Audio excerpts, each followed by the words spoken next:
독일의 한 가족이 한국 고속도로 휴게소를 방문한 모습을 담은 영상이 이틀 만에 500만 뷰를 돌파하며 전 세계를 놀라게 했는데요.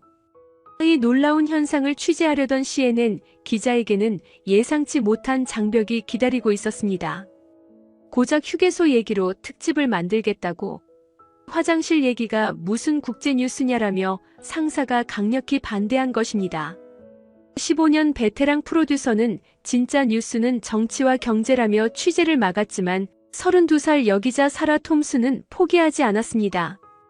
회사의 반대를 무릅쓰고 한국, 중국, 일본 세 나라 휴게소를 직접 체험한 그녀가 발견한 것은 단순한 시설의 차이가 아니었어요. 작은 휴게소에 숨겨진 각국의 문화와 국민성, 그리고 그것이 만들어낸 놀라운 사회적 파급 효과였습니다. 상사의 해고 위협에도 굴복하지 않고 진실을 파헤친 한 기자의 용기 있는 도전기를 지금 공개합니다. 잠깐 영상 시작 전 구독과 좋아요는 제작에 정말 큰 힘이 됩니다. 그럼 바로 시작하겠습니다. 안녕하세요. 저는 미국 CNN에서 아시아 특파원으로 일하고 있는 사라 톰슨입니다. 이렇게 시작하고 한국에 대한 편견이 완전히 바뀐 놀라운 이야기를 들려드리려고 해요. 솔직히 말하면 처음에는 한국을 그저 아시아의 작은 나라 정도로만 생각했어요. 물론 K-팝이나 드라마로 유명하다는 건 알고 있었지만 그것도 일시적인 유행 정도로 여겼습니다. 하지만 지난해 독일에서 벌어진 한 가족의 한국 여행 영상을 보고 나서 제 생각이 완전히 바뀌게 됐어요. 그날은 평범한 화요일 오후였습니다. 홍콩 사무실에서 다음 주 취재 계획을 검토하고 있는데 동료가 유튜브 영상 하나를 보여줬어요. 독일 가족이 한국 여행을 하면서 찍은 영상이었는데 조회수가 벌써 500만을 넘고 있더라고요. 처음에는 그냥 평범한 여행 브이로그인 줄 알았어요.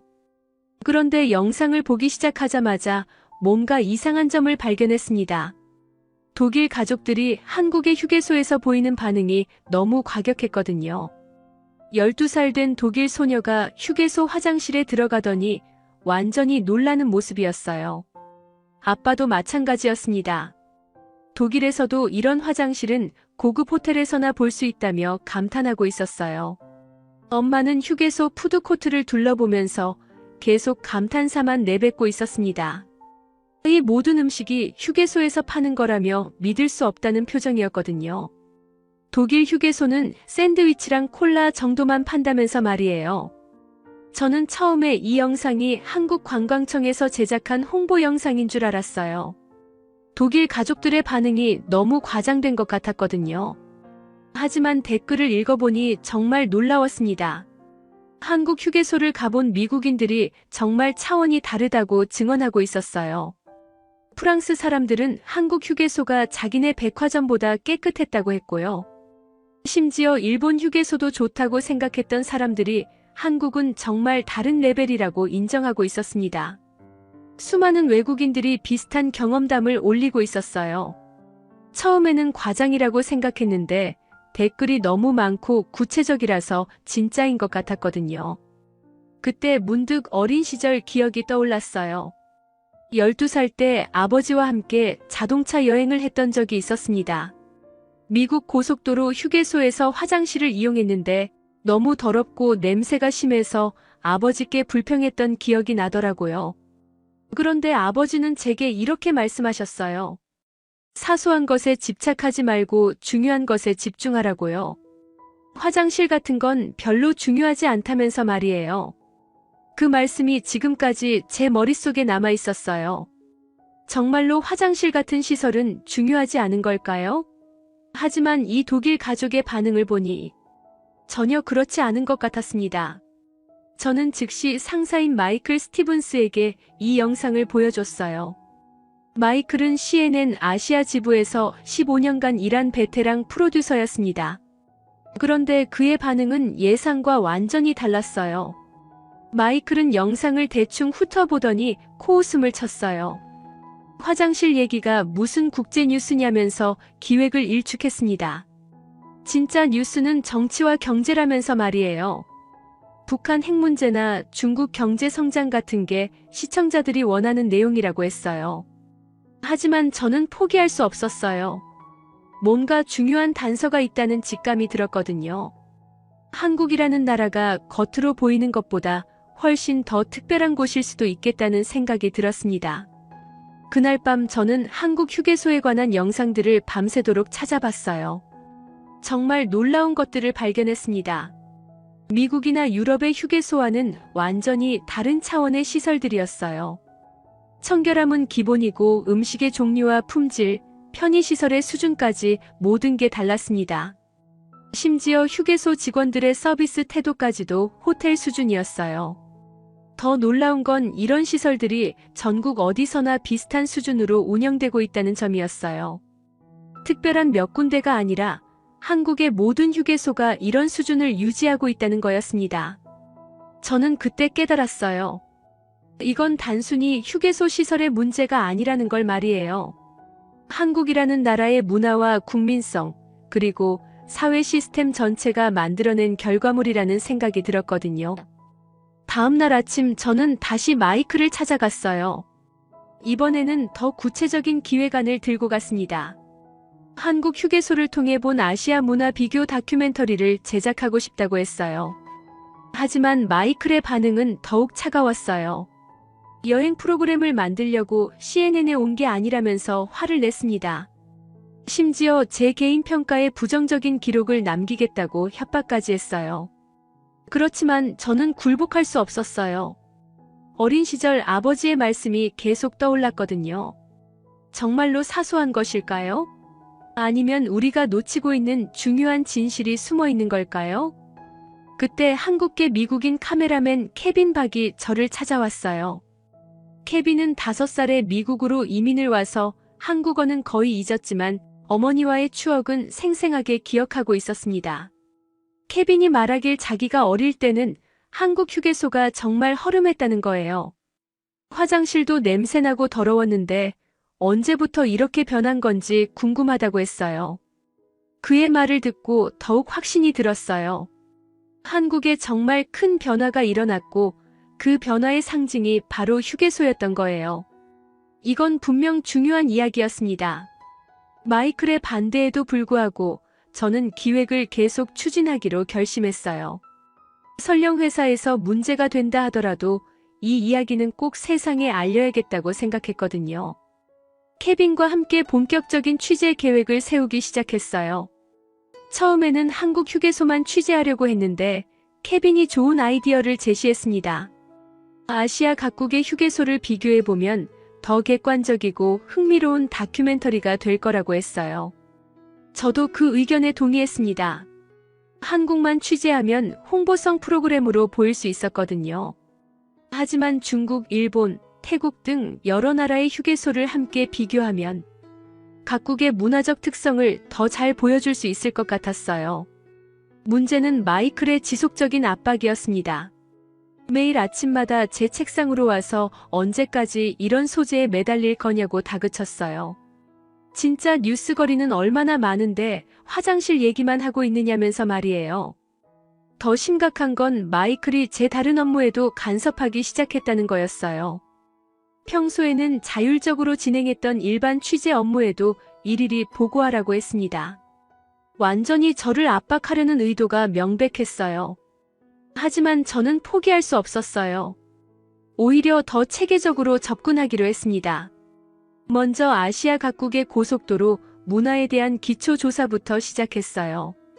조사 결과는 정말 흥미로웠습니다. 나라마다 완전히 다른 철학과 접근 방식을 가지고 있었어요. 일본은 정교함과 세심함을 중시했고 중국은 규모와 웅장함을 추구했습니다. 태국은 지역 문화와의 조화를 강조했어요. 그런데 한국은 이 모든 요소를 다 갖추면서도 독특한 특징이 있었어요. 효율성과 편의성을 극대화하면서도 따뜻한 인간미를 잃지 않는다는 점이었습니다. 케빈도 조사 과정에서 많은 걸 깨달았다고 했어요. 어머니가 들려주셨던 옛날 한국 이야기와 현재의 모습이 너무 달라서 충격을 받았다고 하더라고요. 특히 어머니가 그리워하시던 한국 음식들이 이제는 휴게소에서도 고급 레스토랑 수준으로 맛볼 수 있다는 사실에 감동받았어요. 첫 번째 해외 취재지로 태국을 선택했습니다. 동남아시아의 휴게소 문화를 먼저 파악해보고 싶었거든요. 방콕에서 치앙마이로 향하는 고속도로의 주요 휴게소들을 둘러봤어요. 태국 휴게소는 정말 독특했습니다. 현대적인 시설보다는 전통 문화를 그대로 보존하려는 노력이 엿보였어요. 각 지역의 특산물과 전통 음식을 판매하는데 중점을 두고 있었습니다. 특히 인상적이었던 건 지역 주민들과의 상생 구조였어요. 휴게소가 단순히 편의시설이 아니라 지역 경제의 중심 역할을 하고 있었습니다. 농민들이 직접 재배한 과일과 채소를 판매하고 전통 공예품도 구경할 수 있었어요. 하지만 시설 면에서는 아쉬운 점이 많았어요. 청결도나 편의시설은 한국이나 일본에 비해 많이 부족했습니다. 특히 화장실은 정말 열악한 수준이었어요. 태국 휴게소 관리자와 인터뷰를 했는데 정말 솔직한 답변을 들을 수 있었어요. 집중하고 있었고, 이는 태국 사회 전체의 특성과도 일치했습니다. 급속한 근대화보다는 고유한 정체성을 유지하면서 천천히 발전하려는 의지가 휴게소에서도 그대로 나타나고 있었어요. 하지만 마이클은 태국 취재 영상을 보고도 여전히 회의적이었어요. 이런 내용이 CNN 시청자들에게 어떤 의미가 있느냐고 반문했습니다. 정치나 경제 이슈와는 전혀 관련이 없는 소재라면서 계속 반대했어요. 심지어 마이클은 제 개인 평가서에 부정적인 내용을 기록하기 시작했어요. 중요하지 않은 소재에 집착하고 있으며 저널리스트로서의 판단력이 부족하다는 식으로 적고 있었습니다. 동료들도 하나둘씩 저를 피하기 시작했어요. 마이클의 눈밖에 난 사람과 가깝게 지내면 자신들에게도 불이익이 올 수 있다고 생각했던 것 같아요. 사무실에서 점점 고립되어가는 느낌이었습니다. 그럼에도 불구하고 저는 계속 진행하기로 했어요. 다음 취재지는 중국이었습니다. 베이징에서 상하이로 향하는 고속도로는 중국 경제 발전의 상징적인 노선이었거든요. 그곳의 휴게소들을 보면 중국의 현주소를 파악할 수 있을 거라고 생각했어요. 케빈도 저를 적극 지지해줬어요. 어머니께 이 프로젝트에 대해 말씀드렸는데 정말 의미 있는 일이라고 격려해 주셨다고 하더라고요. 특히 한국의 발전상을 객관적으로 조명하는 작업이라면서 꼭 성공시키라고 응원해 주셨대요. 중국 취재를 앞두고 마이클이 마지막 경고를 했어요.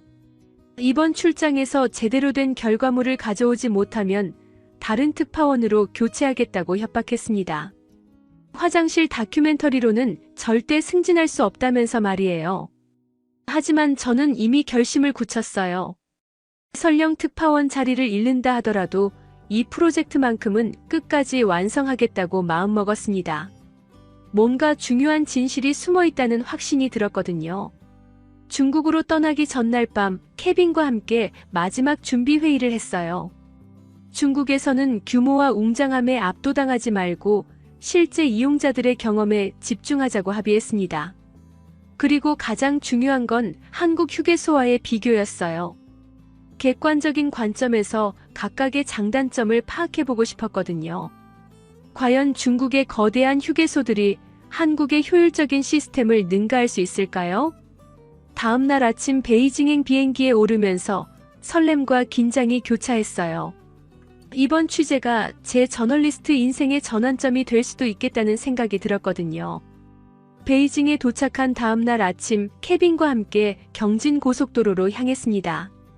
베이징에서 상하이까지 이어지는 이 고속도로는 중국 경제 발전의 상징적인 노선이었어요. 총 길이가 1200km에 달하는 거대한 규모였습니다. 첫 번째로 들른 휴게소는 정말 압도적이었어요. 건물 규모만 해도 한국 휴게소의 서너 배는 되어 보였습니다. 주차장도 수백 대를 동시에 주차할 수 있을 정도로 넓었고요. 외관만 봐도 중국다운 웅장함이 느껴졌어요. 하지만 내부로 들어가자마자 뭔가 이상한 점을 발견했습니다. 시설은 크고 화려했지만 세부적인 관리 상태가 아쉬웠어요. 바닥에는 여기저기 휴지 조각들이 떨어져 있었고 테이블도 제대로 닦이지 않은 곳이 많았습니다. 화장실 상황은 더욱 심각했어요. 시설 자체는 현대적이었지만 청결도가 많이 부족했습니다. 비누나 화장지도 자주 떨어져 있었고 바닥도 물기로 미끄러웠어요. 한국 휴게소에서 본 완벽한 청결함과는 정말 대조적이었습니다. 가장 놀라웠던 건 직원들의 태도였어요. 친절하긴 했지만 체계적인 서비스 교육을 받은 것 같지는 않았습니다. 질문을 해도 정확한 답변을 듣기 어려웠고 문제가 생겨도 즉시 해결하려는 의지가 부족해 보였어요. 푸드코트는 정말 다양한 음식들이 있었어요. 각 지역의 전통 요리부터 현대적인 패스트푸드까지 선택의 폭이 넓었습니다. 하지만 음식 품질은 일정하지 않았어요. 어떤 가게는 정말 맛있었지만 어떤 곳은 위생 상태가 의심스러웠습니다. 중국인 이용객들과 대화를 나눠봤는데 정말 솔직한 의견을 들을 수 있었어요. 30대 회사원은 시설은 좋아졌지만 관리가 아직 부족하다고 했습니다.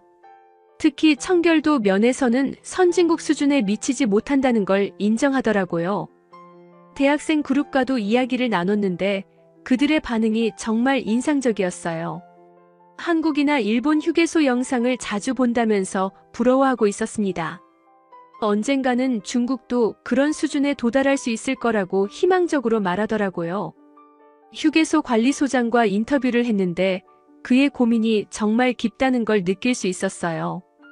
시설 확장에는 성공했지만 운영 관리가 쉽지 않다고 털어놨습니다.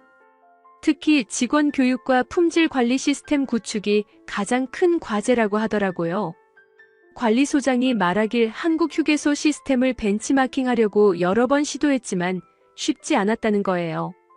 단순히 시설을 흉내내는 건 어렵지 않지만 서비스 품질이나 청결도를 유지하는 건 완전히 다른 차원의 문제라고 했습니다.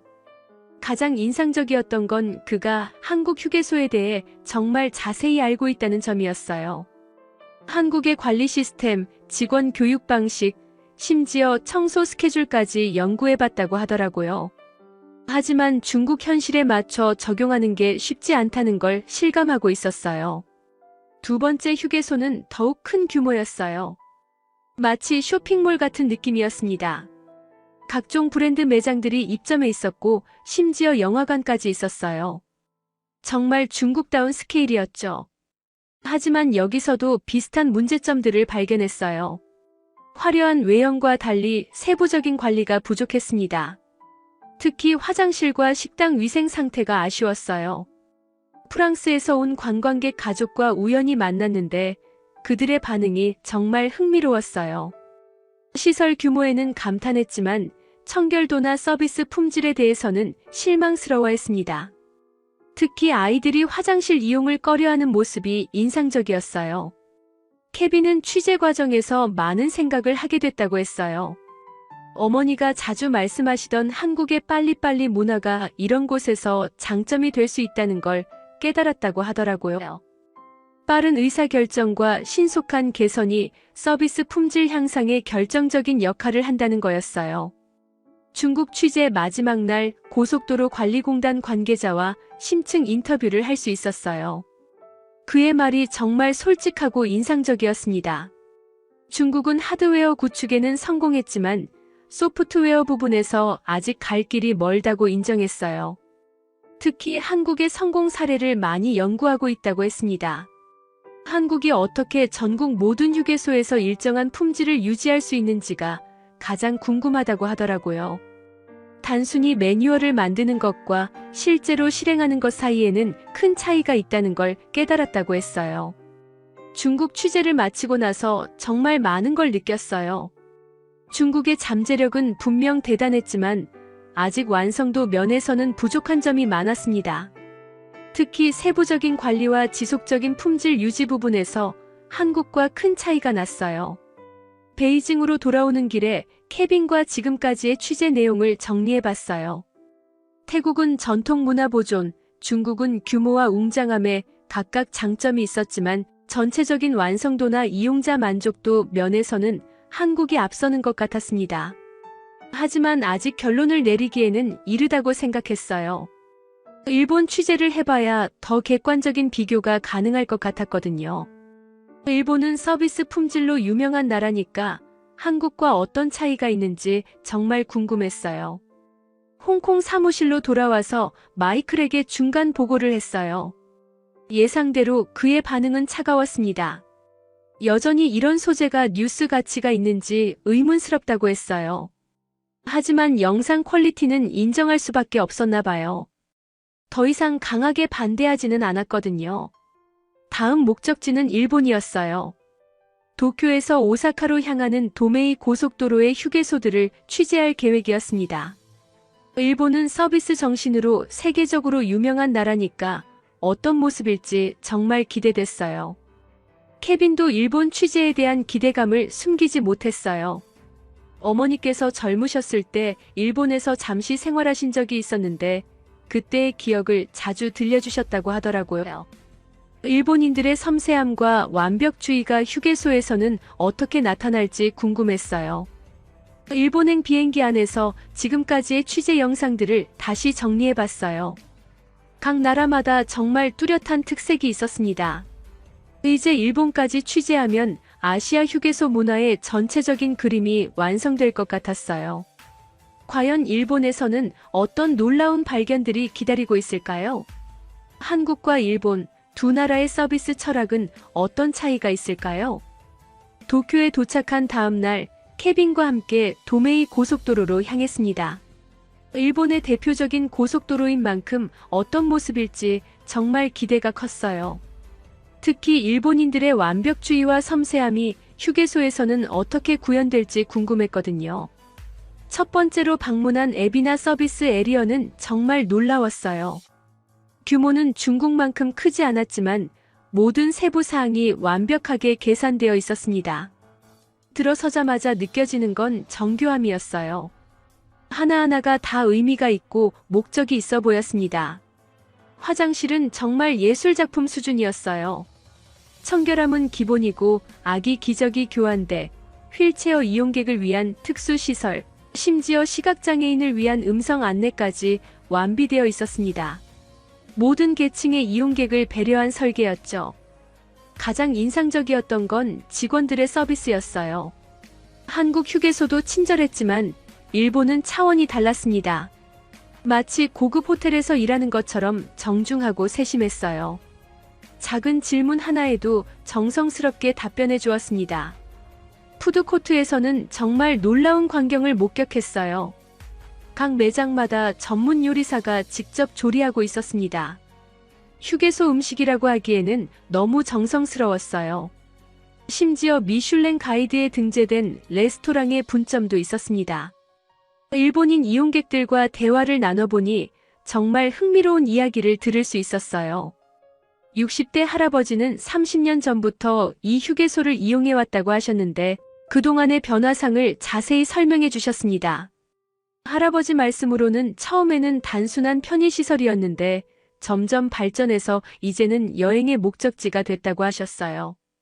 특히 지역 농산물을 직접 판매하는 코너가 생기면서 도시와 농촌을 연결하는 역할도 하게 됐다고 하더라고요. 정말 감동적이었던 건 지역 농민과의 관계였어요. 휴게소 관리소장이 30년간 같은 농민들과 거래를 해오고 있다고 했습니다. 단순한 상거래가 아니라 진정한 파트너십을 구축해온 거였어요. 농민 할아버지와도 인터뷰를 할 수 있었는데 정말 뭉클한 이야기를 해주셨어요. 도시 사람들이 자신의 채소를 사가면서 농촌 이야기를 들어준다고 하셨습니다. 휴게소가 도시와 농촌을 연결하는 다리 역할을 한다고 생각한다고 하시더라고요. 케빈도 정말 감동받았다고 했어요. 할머니께서 생전에 자주 말씀하시던 일본인들의 장인 정신이 이런 곳에서 나타나는 거라고 하면서요. 작은 일에도 최선을 다하는 자세가 결국 이런 결과를 만들어낸다고 깨달았다고 했어요. 두 번째로 방문한 후지가와 서비스 에리어는 또 다른 놀라움이었어요. 후지산이 보이는 위치에 있어서 경관도 아름다웠지만 가장 인상적이었던 건 환경 친화적인 운영이었습니다. 모든 전력을 태양광으로 충당하고 있었고 음식물 쓰레기는 모두 퇴비로 재활용하고 있었어요. 심지어 빗물까지 모아서 화장실 용수로 사용하고 있었습니다. 정말 완벽한 친환경 시스템이었죠. 가장 놀라웠던 건 이 모든 시스템이 이용객들에게 전혀 불편을 주지 않으면서도 완벽하게 작동하고 있다는 점이었어요. 환경 보호와 편의성을 동시에 만족시키는 일본인들의 기술력과 철학이 정말 대단했습니다. 한국에서 온 관광객 가족과도 만났는데 그들의 반응이 정말 흥미로웠어요. 한국 휴게소도 좋지만 일본은 정말 세심한 부분까지 신경을 쓴다면서 감탄하고 있었습니다. 특히 장애인 편의시설의 완성도에 놀라워했어요. 하지만 동시에 한국 휴게소의 장점도 언급했어요. 일본은 정말 완벽하지만 조금 딱딱한 느낌이 있는 반면 한국은 더 친숙하고 따뜻한 느낌이 있다고 하더라고요. 효율성과 편의성 면에서는 한국이 더 뛰어날 수도 있다고 평가했습니다. 미국에서 온 가족과도 대화를 나눴는데 그들의 충격은 정말 컸어요. 10살짜리 아이가 미국 휴게소는 더럽고 냄새나는데 여기는 집보다 깨끗하다면서 계속 놀라워했습니다. 부모들도 이런 수준의 휴게소는 미국에서는 상상할 수 없다고 했어요. 일본 휴게소의 가장 큰 특징은 지역성이었어요. 각 휴게소마다 그 지역의 특색을 완벽하게 담아내고 있었습니다. 음식, 기념품, 심지어 건축 양식까지 모든 게 지역 문화와 조화를 이루고 있었어요. 세 번째로 방문한 네오파사 오카자키는 정말 혁신적이었어요. 전통적인 휴게소의 개념을 완전히 뛰어넘어서 복합 문화 공간으로 발전시킨 곳이었습니다. 미술관, 도서관, 심지어 작은 콘서트홀까지 있었어요. 이곳에서 만난 일본 대학생들과의 대화가 정말 인상적이었어요. 휴게소가 단순한 경유지가 아니라 문화적 경험을 할 수 있는 공간으로 진화하고 있다고 설명해 주었습니다. 젊은 세대들에게는 새로운 형태의 여행 목적지가 되고 있다고 하더라고요. 하지만 일본 취재를 통해 한 가지 아쉬운 점도 발견했어요. 완벽함을 추구하다 보니 조금 경직된 느낌이 있었습니다. 모든 게 매뉴얼대로 진행되고 직원들도 정해진 틀에서 벗어나지 않으려고 하는 모습이었어요. 케빈도 비슷한 느낌을 받았다고 했어요. 일본의 서비스는 정말 완벽하지만 한국의 자연스럽고 인간적인 따뜻함과는 다른 매력이 있다고 평가했습니다. 각각의 장단점이 명확하다는 거였어요. 일본 취재 마지막 날 고속도로 공사 관계자와 심층 인터뷰를 했어요. 그의 말이 정말 인상적이었습니다. 일본은 완벽한 시스템을 만드는 데 성공했지만 때로는 너무 경직될 수 있다는 자성의 목소리도 있다고 하더라고요. 특히 한국의 역동성과 효율성을 배우고 싶어 한다고 했습니다. 일본은 천천히 완벽하게 만들어가는 스타일인 반면 한국은 빠르게 개선하면서도 품질을 유지하는 능력이 뛰어나다고 평가했어요. 일본 취재를 마치고 나서 정말 많은 걸 깨달았어요. 각 나라마다 고유한 철학과 접근 방식이 있었고 모두 나름대로의 장점이 있었습니다. 하지만 전체적인 균형과 완성도 면에서는 한국이 정말 독특한 위치에 있다는 걸 확신하게 됐어요. 도쿄로 돌아오는 길에 케빈과 지금까지의 취재를 종합 정리해봤어요. 태국의 전통성, 중국의 웅장함, 일본의 정교함, 그리고 한국의 효율성과 인간미. 각각의 특색이 정말 뚜렷했습니다. 이제 마지막으로 한국 취재만 남았어요. 다른 나라들을 먼저 본 후에 한국을 보면 더 객관적인 시각으로 평가할 수 있을 것 같았거든요. 과연 한국 휴게소는 어떤 모습일까요? 하지만 홍콩으로 돌아가서 마이클과 마주해야 한다는 걸 생각하니 긴장됐어요.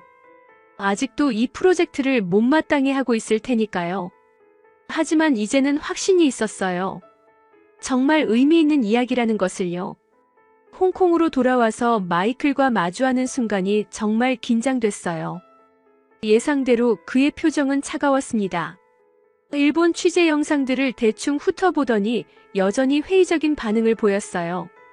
마이클이 말하길 지금까지 찍은 영상들이 그냥 여행 프로그램 같다는 거였어요. CNN 시청자들이 원하는 건 정치적 분석이나 경제적 인사이트인데 휴게소 구경하는 영상이 무슨 의미가 있느냐고 반문했습니다. 하지만 저는 이제 확신이 있었어요. 지금까지 세 나라를 취재하면서 정말 중요한 발견을 했거든요. 휴게소는 단순한 편의시설이 아니라 그 나라의 문화와 철학, 그리고 사회 발전 수준을 보여주는 축소판이었어요. 케빈도 저를 적극 지지해줬어요. 어머니께 지금까지의 취재 내용을 말씀드렸는데 정말 의미 있는 작업이라고 격려해 주셨다고 하더라고요. 특히 각 나라의 문화적 차이를 객관적으로 조명하는 점을 높이 평가하셨대요. 마이클은 마지막 경고를 했어요. 한국 취재까지 끝내고 나서 제대로 된 결과물을 내놓지 못하면 정말로 다른 특파원으로 교체하겠다고 협박했습니다.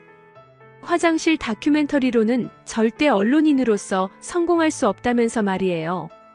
하지만 저는 이미 결심을 굳혔어요.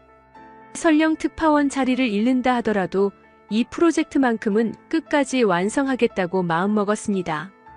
너무나 중요한 이야기라는 확신이 들었거든요. 드디어 한국행 비행기에 올랐어요. 케빈은 정말 감회가 남다르다고 했습니다. 어머니의 고향을 다시 찾는 기분이라면서 어떻게 변했는지 정말 궁금하다고 하더라고요. 인천공항에 도착하자마자 느낀 건 정말 다른 차원의 효율성이었어요. 입국 절차부터 시작해서 모든 게 빠르고 정확했습니다. 공항 자체도 정말 깨끗하고 현대적이었고요. 첫 번째 목적지는 안성휴게소였어요. 서울에서 부산으로 향하는 경부고속도로의 대표적인 휴게소 중 하나였습니다. 다른 나라들을 먼저 본 후라서 더욱 객관적으로 관찰할 수 있었어요. 휴게소에 도착하자마자 느낀 건 완벽한 균형감이었어요. 일본처럼 과도하게 정교하지도 않고 중국처럼 너무 화려하지도 않았습니다.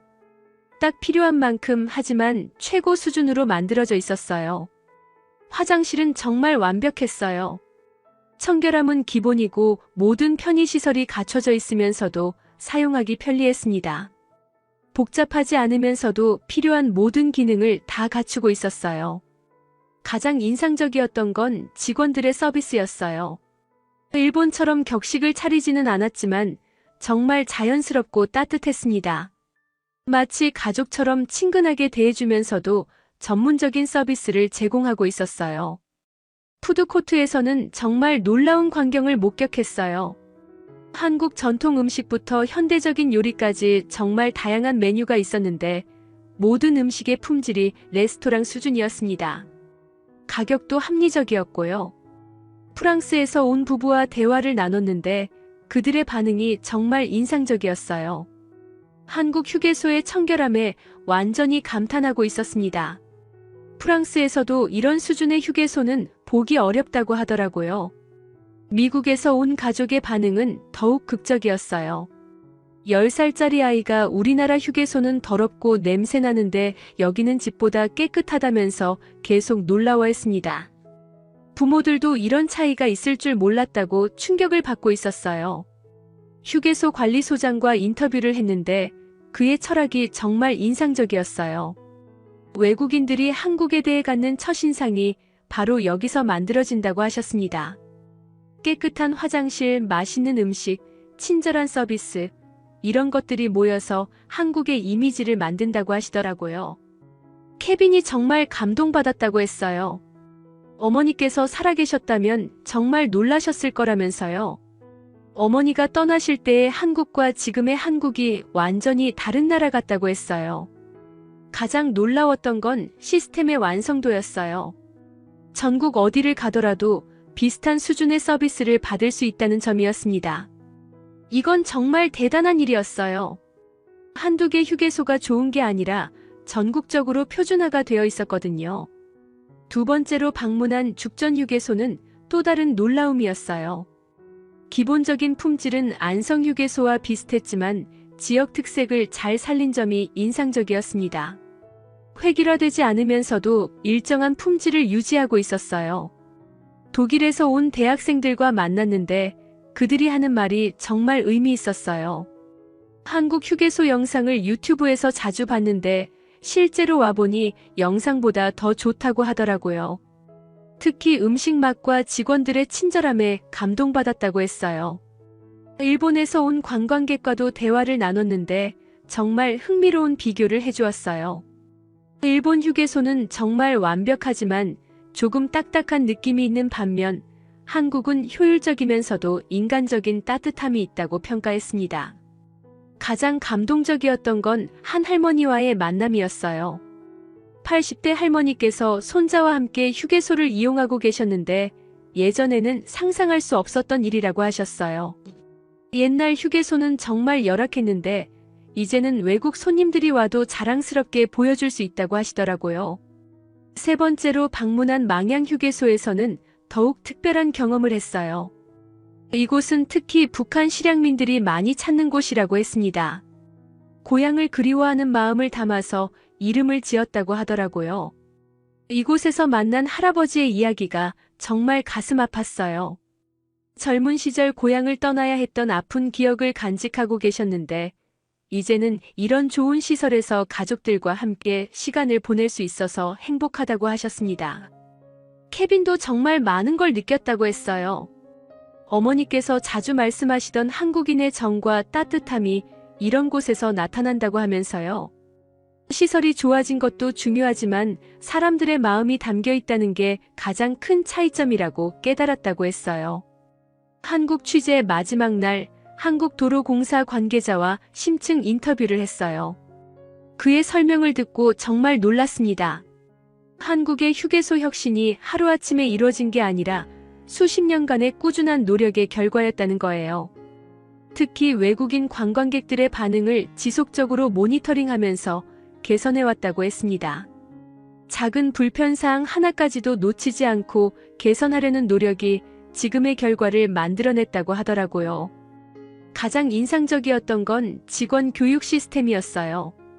단순히 매뉴얼을 암기하는 게 아니라 진정한 서비스 정신을 기르는 교육을 하고 있다고 했습니다. 그래서 자연스럽고 따뜻한 서비스가 가능한 거였어요. 한국 취재를 마치고 나서 정말 확신이 들었어요. 이건 단순한 휴게소 이야기가 아니라 한국이라는 나라의 발전상과 국민성을 보여주는 정말 중요한 이야기였습니다. 케빈과 함께 서울 시내 편집실에서 지금까지의 모든 영상을 정리하기 시작했어요. 정말 엄청난 양의 자료가 모였습니다. 이제 이걸 어떻게 구성할지가 관건이었어요. 하지만 마이클이 허락하지 않을 게 뻔했어요. 이미 여러 번 경고를 했으니까 이번에는 정말로 강경하게 나올 것 같았습니다. 하지만 저는 포기할 수 없었어요. 너무나 소중한 이야기였거든요. 그때 결심했어요. 회사 허가 없이라도 이 다큐멘터리를 완성하겠다고요. 설령 해고당한다 하더라도 이 진실만큼은 세상에 알리고 싶었습니다. 서울 편집실에서 케빈과 함께 밤새도록 작업을 했어요.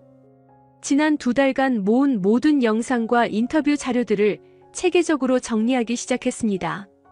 정말 방대한 양이었지만 하나하나가 다 소중한 증언들이었어요. 가장 먼저 한 일은 전체적인 구성을 잡는 거였어요.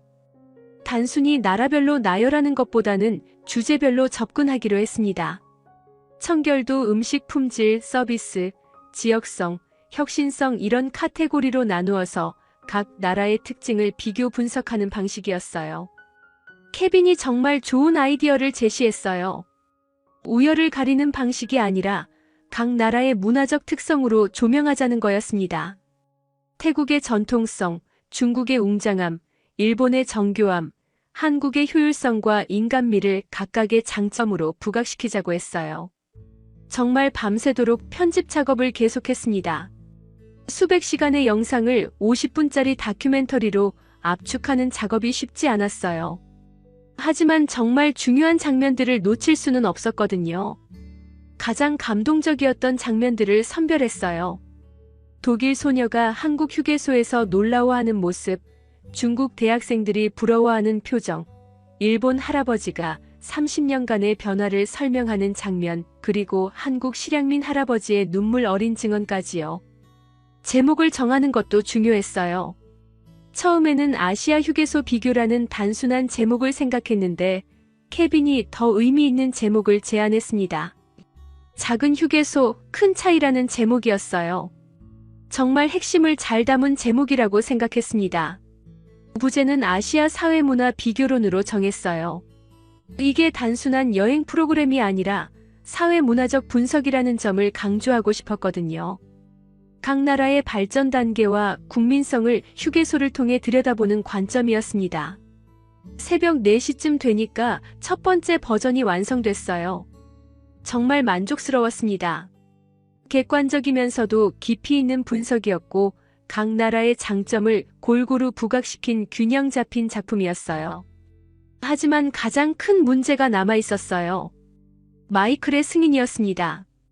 지금까지 계속 반대해왔던 그가 이 작품을 받아들일 리 없었어요. 하지만 저는 이미 각오를 했습니다. 그날 오전 마이클에게 완성된 다큐멘터리를 보여줬어요. 예상대로 그의 반응은 차가웠습니다. 지금 뭘 하고 있는 거냐면서 화를 냈어요. 회사 허가도 없이 개인 프로젝트를 진행하는 거냐고 따졌습니다. 마이클이 즉시 작업 중단을 명령했어요. 모든 자료를 삭제하고 워싱턴으로 복귀하라고 했습니다. 이런 식으로 계속하면 정말로 해고시키겠다고 최후 통첩을 했어요. 하지만 저는 굴복할 수 없었어요. 이 작품의 가치를 확신하고 있었거든요. 그래서 과감한 결정을 내렸습니다. 마이클을 거쳐서가 아니라 CNN 본사에 직접 제출하기로 한 거예요. 케빈도 저를 지지해줬어요. 어머니께서도 끝까지 해보라고 격려해 주셨다고 하더라고요. 진정한 가치가 있는 작품이라면 반드시 인정받을 거라고 믿는다고 하셨대요. 그날 밤 CNN 뉴욕 본사 프로그래밍 부서에 직접 이메일을 보냈어요. 완성된 다큐멘터리와 함께 자세한 기획 의도를 설명하는 편지도 첨부했습니다. 이것이 단순한 여행 프로그램이 아니라 아시아 사회의 문화적 차이를 통해 각 나라의 발전 단계와 국민성을 분석한 사회문화 다큐멘터리라고 강조했어요. 특히 한국의 놀라운 발전상과 각 나라의 고유한 특성을 객관적으로 조명한 작품이라고 어필했습니다. 외국인 관광객들의 생생한 증언과 전문가들의 분석을 통해 아시아 문화의 다양성을 보여주는 의미 있는 콘텐츠라고 설명했어요. 이틀 후 정말 놀라운 일이 벌어졌어요. CNN 본사에서 연락이 온 거였습니다. 프로그래밍 담당 이사가 직접 전화를 걸어왔어요. 사라, 정말 훌륭한 작품이라면서 오늘 저녁 8시에 방송하기로 결정했다고 했습니다. 정말 믿을 수 없었어요. 마이클이 그렇게 반대했던 프로젝트가 본사에서는 즉시 승인을 받은 거였어요. 담당 이사가 말하길 이런 관점의 아시아 문화 분석은 정말 참신하고 의미 있다고 평가했다고 하더라고요. 케빈도 정말 기뻐했어요. 그동안의 고생이 보상받는 순간이라면서 눈물을 글썽였습니다. 어머니께서 정말 자랑스러워 하실 거라고 했어요. 방송 당일 저녁 정말 떨리는 마음으로 방송을 지켜봤어요. 화면에 나오는 모든 장면들이 지난 2달간의 추억을 되살려줬습니다. 각국의 휴게소에서 만났던 사람들, 그들의 진솔한 이야기들이 그대로 전해지고 있었어요. 가장 감동적이었던 건 시청자들의 반응이었어요. 방송 중에도 소셜미디어에 실시간 댓글들이 쏟아지고 있었습니다. 정말 새로운 관점의 문화 분석이라는 평가가 많았어요. 특히 한국 휴게소에 대한 반응이 폭발적이었어요. 미국 시청자들이 정말 놀라워하고 있었습니다. 이런 수준의 휴게소가 존재한다는 걸 몰랐다면서 한국에 대한 인식이 완전히 바뀌었다고 하는 댓글들이 계속 올라왔어요. 방송이 끝나고 나서도 반응은 계속됐어요. CNN 웹사이트에 업로드된 영상이 몇 시간 만에 수십만 뷰를 기록했습니다. 댓글도 수천 개가 달렸는데 대부분 긍정적인 반응이었어요. 가장 뜻밖이었던 건 마이클의 반응이었어요. 방송 다음 날 저를 찾아와서는 완전히 달라진 태도를 보였습니다. 본사에서 이 작품에 대해 극찬을 했다면서 추가 기획을 요청해왔다고 하더라고요. 마이클이 사과했어요. 처음에는 이 소재의 가치를 제대로 파악하지 못했다고 인정했습니다. 하지만 방송 후 반응을 보니 정말 의미 있는 작품이었다는 걸 깨달았다고 했어요. 더 놀라운 소식이 계속 들려왔어요. 방송 후 24시간 만에 온라인 조회수가 1,000만을 돌파했다는 거였습니다. 소셜미디어에서는 해시태그 휴게소 문화가 전 세계 트렌드 1위에 올랐어요. 각국 언론들도 이 다큐멘터리에 주목하기 시작했어요. 한국 언론은 물론이고 일본, 중국, 심지어 유럽 언론들까지 관련 기사를 쓰기 시작했습니다. 정말 국제적인 화제가 된 거였어요.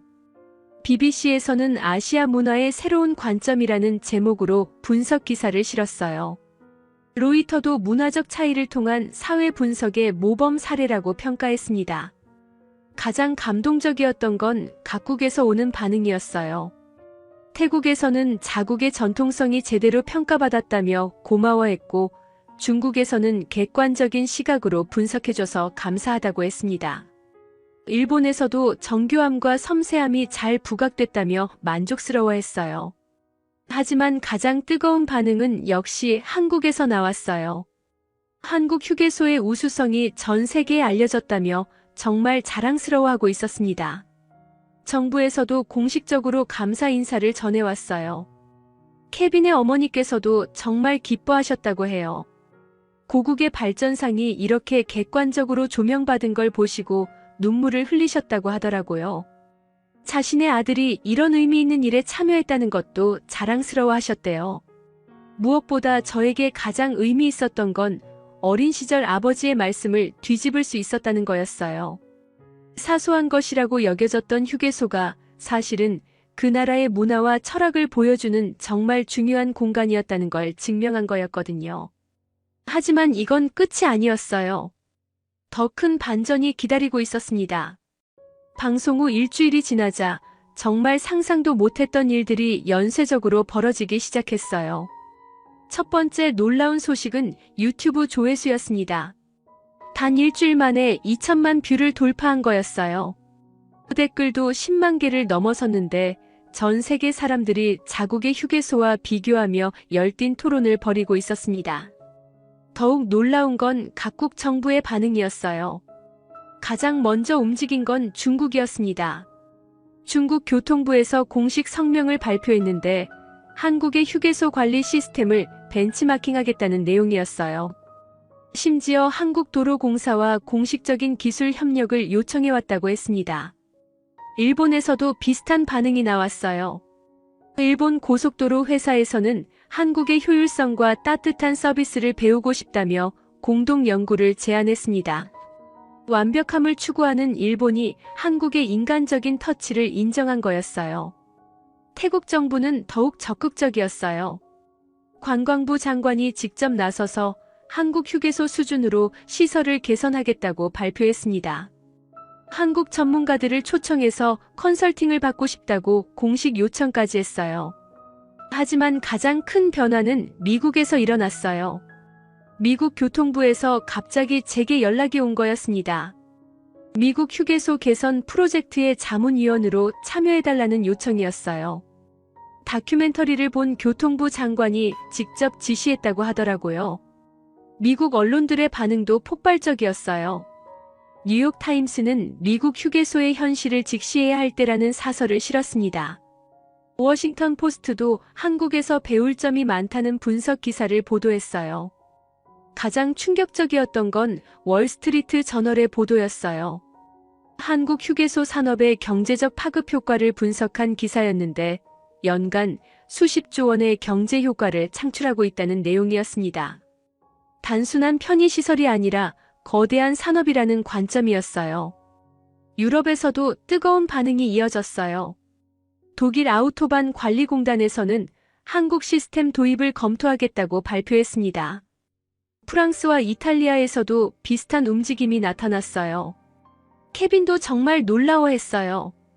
어머니께서 이 모든 상황을 지켜보시면서 정말 자랑스러워하신다고 했습니다. 작은 휴게소 이야기가 이렇게 큰 파장을 일으킬 줄 누가 알았겠느냐면서 말이에요. 그런데 정말 예상치 못했던 반전이 일어났어요. CNN 본사에서 갑자기 긴급회의 소집 명령이 떨어진 거였습니다. 뉴욕으로 즉시 오라는 지시였어요. 무슨 일인지 알 수 없어서 정말 떨렸습니다. 뉴욕 본사에 도착해서 회의실에 들어가는 순간 정말 놀랐어요. CNN 사장을 비롯해서 최고 경영진들이 모두 참석해 있었습니다. 이런 대규모 회의는 정말 중요한 일이 있을 때만 열리는 거였거든요. 가장 먼저 사장이 입을 열었어요. 사라의 다큐멘터리가 CNN 역사상 가장 성공적인 문화 프로그램이 됐다고 했습니다. 단 일주일 만에 2천만 뷰를 돌파한 건 정말 전례가 없는 일이라고 하더라고요. 더 놀라운 소식이 이어졌어요. 이 다큐멘터리가 에미상 후보에 오를 것 같다는 거였습니다. 이미 여러 국제 다큐멘터리 페스티벌에서 수상 요청이 들어오고 있다고 했어요. 하지만 진짜 놀라운 건 그 다음이었어요. CNN에서 저에게 아시아 문화 전문 특파원 자리를 제안한 거였습니다. 기존의 정치 경제 중심 보도에서 벗어나서 문화적 관점의 아시아 분석을 전담하는 새로운 포지션이었어요. 사장이 직접 말하길 사라가 보여준 관점이 정말 독창적이고 의미 있다고 했습니다. 앞으로 이런 시각으로 아시아를 조명하는 프로그램을 정규적으로 제작하고 싶다고 하더라고요. 급여도 기존보다 30% 인상해주겠다고 했어요. 그리고 전용 제작팀도 구성해주겠다고 약속했습니다. 케빈도 정식 프로듀서로 승진시켜주겠다고 했어요. 정말 꿈같은 일이었어요. 그동안 마이클에게 시달리면서 해고 위기까지 갔었는데 이제는 회사에서 가장 중요한 프로젝트를 맡게 된 거였어요. 그런데 가장 충격적인 반전은 마이클에 관한 소식이었어요. 본사에서 마이클을 다른 부서로 이동시키기로 결정했다는 거였습니다. 혁신적인 아이디어를 맡고 전통적인 사고에 갇혀있다는 평가를 받았다고 하더라고요. 마이클이 저를 찾아와서 사과했어요. 처음에는 정말 화가 났었는데 지금 생각해보니 자신이 완전히 틀렸다는 걸 인정했습니다. 저널리즘의 새로운 가능성을 보여줬다면서 진심으로 축하한다고 했어요. 가장 감동적이었던 건 동료들의 반응이었어요. 그동안 저를 피하던 사람들이 이제는 조언을 구하러 오기 시작했습니다. 어떻게 이런 창의적인 아이디어를 떠올릴 수 있었는지 궁금해했어요. 하지만 저는 이 모든 성공이 혼자만의 것이 아니라는 걸 알고 있었어요. 케빈의 도움이 없었다면 불가능했을 일이었습니다. 그리고 무엇보다 각국에서 만났던 모든 사람들의 진솔한 이야기가 있었기에 가능한 일이었어요. 새로운 프로그램 기획회의가 시작됐어요. 이번에는 아시아의 다른 문화적 측면들을 조명해보자는 의견이 나왔습니다. 교육 시스템, 의료 서비스, 도시 계획 등 다양한 주제들이 제안됐어요. 특히 한국의 IT 문화나 일본의 장인 정신, 중국의 혁신 속도 같은 주제들이 관심을 끌었습니다. 각 나라의 고유한 특성을 객관적으로 분석하는 시리즈를 만들어보자는 거였어요. 케빈도 정말 기뻐했어요. 어머니께 모든 소식을 전해드렸는데 정말 자랑스러워 하셨다고 하더라고요. 특히 한국에 대한 긍정적인 인식 변화에 큰 의미를 두고 계셨다고 했어요. 하지만 가장 뜻깊었던 건 시청자들의 메시지였어요. 전 세계에서 감사 메일이 쏟아져 들어왔습니다. 한국에 대한 편견이 완전히 바뀌었다는 내용이 많았어요. 특히 미국 시청자들의 반응이 인상적이었어요. 아시아에 대해 피상적으로만 알고 있었는데 이런 깊이 있는 문화 분석을 통해 정말 많은 걸 배웠다고 했습니다. 유럽 시청자들도 비슷한 반응을 보였어요. 각 나라의 고유한 특성을 존중하면서도 객관적으로 비교 분석한 점을 높이 평가했습니다. 무엇보다 아시아 각국 시청자들의 반응이 감동적이었어요. 자국의 장점이 제대로 조명받았다며 고마워하는 메시지들이 계속 왔습니다. 하지만 이 모든 성공 속에서도 저는 초심을 잃지 않으려고 노력했어요. 어린 시절 아버지께서 하신 말씀을 항상 기억하고 있었거든요. 사소해 보이는 것에서 진정한 가치를 찾아내는 것, 그것이 진정한 저널리스트의 역할이라고 생각했어요. 다음 프로젝트 준비가 시작됐어요. 이번에는 아시아의 교육 문화를 다뤄보기로 했습니다. 과연 또 어떤 놀라운 발견들이 기다리고 있을까요? 새로운 프로젝트 준비에 한창이던 어느 날 정말 예상치 못한 연락을 받았어요. 백악관에서 전화가 온 거였습니다. 대통령의 아시아 정책 자문위원회에서 문화 분야 전문가로 참여해달라는 요청이었어요. 담당자의 설명을 듣고 정말 놀랐습니다. 제가 만든 휴게소 다큐멘터리가 미국의 대아시아 정책에 새로운 관점을 제시했다는 평가를 받았다는 거예요. 문화적 이해를 바탕으로 한 외교 정책의 중요성을 보여줬다고 하더라고요. 케빈도 함께 백악관에 초청받았어요. 아시아계 미국인으로서 문화적 가교 역할을 했다는 인정을 받은 거였습니다. 어머니께서 정말 자랑스러워하셨다고 해요. 백악관 회의에 참석하는 날 정말 떨렸어요. 국무장관과 국가안보보좌관까지 참석한 고위급 회의였거든요. 저 같은 기자가 이런 자리에 앉아 있다는 게 믿기지 않았어요. 가장 놀라웠던 건 대통령의 발언이었어요. 사라의 다큐멘터리를 보고 아시아에 대한 인식이 많이 바뀌었다고 하셨습니다.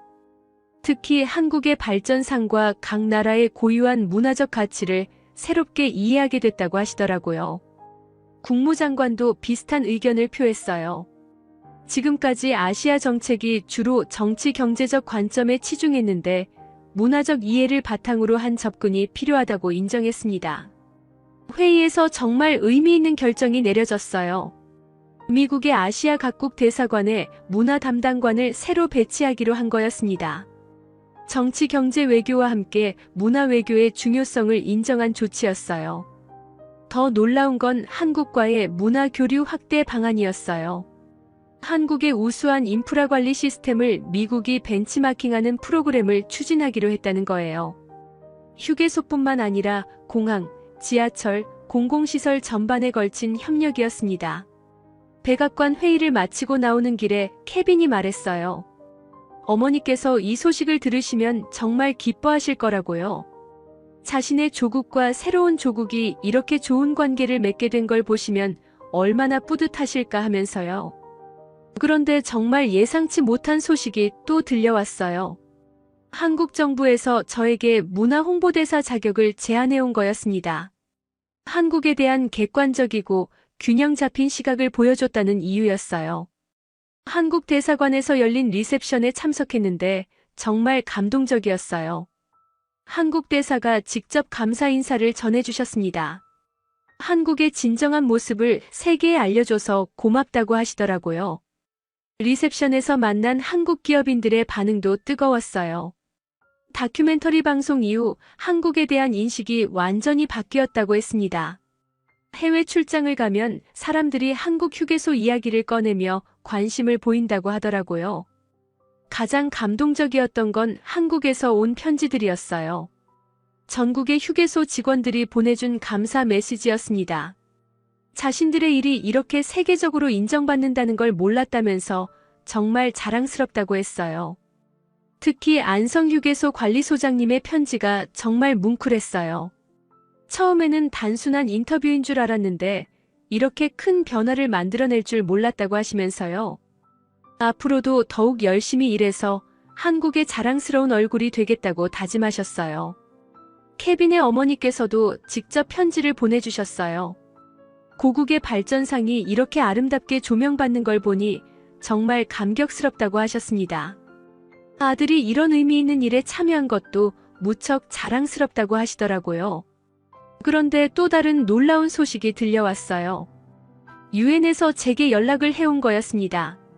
지속 가능 발전 목표 홍보대사로 활동해달라는 요청이었어요. 각국의 우수 사례를 발굴해서 전 세계에 알리는 역할이었습니다. 유엔 본부에서 열린 회의에 참석했는데 정말 뜻깊었어요. 사무총장이 직접 말씀하시길 제 다큐멘터리가 문화 간 이해와 상호 존중의 중요성을 보여줬다고 평가하셨습니다. 특히 각국의 장점을 부각시키면서도 우열을 가리지 않는 접근 방식이 인상적이었다고 하셨어요. 이런 관점이야말로 진정한 국제 협력의 바탕이 된다고 강조하시더라고요. 회의에서 정말 의미 있는 프로젝트가 제안됐어요. 각국의 우수한 공공서비스 사례를 발굴해서 다른 나라들과 공유하는 프로그램이었습니다. 한국의 휴게소가 그 첫 번째 사례가 되는 거였어요. 이미 여러 나라에서 관심을 보이고 있었어요. 브라질에서는 월드컵 때 한국 휴게소 시스템을 도입해보고 싶다고 했습니다. 인도에서도 고속도로 개발에 한국의 노하우를 활용하고 싶어 했어요. 아프리카 여러 나라에서도 문의가 들어왔어요. 케냐와 남아공에서는 관광 인프라 개선을 위해 한국의 경험을 배우고 싶다고 했습니다. 가장 놀라웠던 건 중동 지역의 반응이었어요. 사우디아라비아에서는 비전 2030 프로젝트의 일환으로 한국식 휴게소 도입을 검토하고 있다고 했습니다. UAE에서도 비슷한 관심을 보였어요. 케빈과 함께 이 모든 변화를 지켜보면서 정말 감회가 새로웠어요. 처음에는 단순한 호기심에서 시작된 프로젝트가 이렇게 큰 파장을 일으킬 줄 누가 알았겠어요. 무엇보다 의미 있었던 건 사람들의 인식 변화였어요. 한국에 대한 편견이 많이 사라졌고 아시아 각국에 대한 이해도 깊어졌습니다. 서로 다른 문화를 존중하면서도 배울 점을 찾으려는 자세가 확산됐어요. 1년 후 에미상 시상식에서 정말 꿈같은 일이 벌어졌어요. 제가 만든 다큐멘터리가 최우수 문화 다큐멘터리상을 수상한 거였습니다. 무대에 올라가서 트로피를 받는 순간 정말 눈물이 났어요. 수상 소감에서 가장 먼저 케빈에게 감사 인사를 전했어요. 그리고 각국에서 만났던 모든 분들, 특히 한국 휴게소 직원분들께 고마움을 표했습니다. 이분들의 진솔한 이야기가 없었다면 불가능했을 일이라고 했어요. 마지막으로 어린 시절 아버지께서 하신 말씀을 언급했어요. 사소한 것에 집착하지 말라고 하셨지만 오히려 사소해 보이는 것에서 진정한 가치를 찾아내는 것이 저널리스트의 역할이라고 깨달았다고 했습니다.